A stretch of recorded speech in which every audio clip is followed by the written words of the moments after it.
Այն հայտնի ոչինչ չի փոխվել շարքից մի բան եմ ուզում պատմել, կիսվել ձեր հետ։ Երեք կառուցապատման ոլորտում բազմամյա փորձ ունեցող իմ ծանոթներից մեկը զանգել էր, շատ զարմացած ինձ, հաճելիորեն զարմացած զանգել էր ինձ, որպեսզի կիսվեր ինձ հետ մի տեղեկատվությամբ, այն է իրենց երկարամյա փորձի ընթացքում, գործունեության ընթացքում, երբ հերթը օրինակ հասել է HEC-ին, Հայաստանի էլեկտրական ցանցերին, կոմունիկացիաների ապահովմանը, լավագույն դեպքում մշտապես այս գործընթացը մեկ ամսվա ընթացքում է տեղի ունեցել, դա լավագույն դեպքում, շատ դեպքերում տևել են ամիսներ, մինչ ժամանակավոր բաժանոր դառնալը, էլ չեմ ասում հիմնական բաժանոր դառնալու այս process-ը։ Ինչ է պարզվում։ Պարզվում է դիմում են գրում հերթական, այս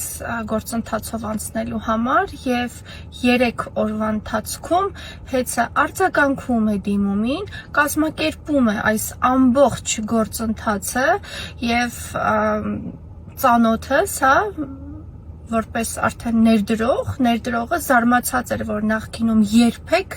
նման արագությամբ չեն արձագանքել HEC-ից իրենց դիմումներին, էլի եմ կրկնում, լավագույն դեպքում մեկ ամսվա ընթացքում, ինչը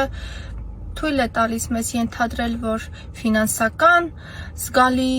կորուստների պատճառ կարող էր դառնալ կառուցապատող ընկերությունների համար, ներդրողների համար եւ ոչ միայն կառուցապատող ընկերությունների համար, ինչու՞ չէ, նաեւ կարող ենք մեզ թույլ տալ ենթադրել, որ սա կոռուպցիոն ռիսկեր կարող էր ենթադրել մաքսիմալ արհեստական կերպով խոչընդոտել եւ երկարացնել այս գործընթացը եւ արհեստական բյուրոկրատական խնդիրներ նաեւ ստեղծելով ներդրողների համար եւ կանգնեցնել ներդրումային միջավայրի առաջխաղացումը։ Զուտ ոչինչ չի փոխվել շարքից։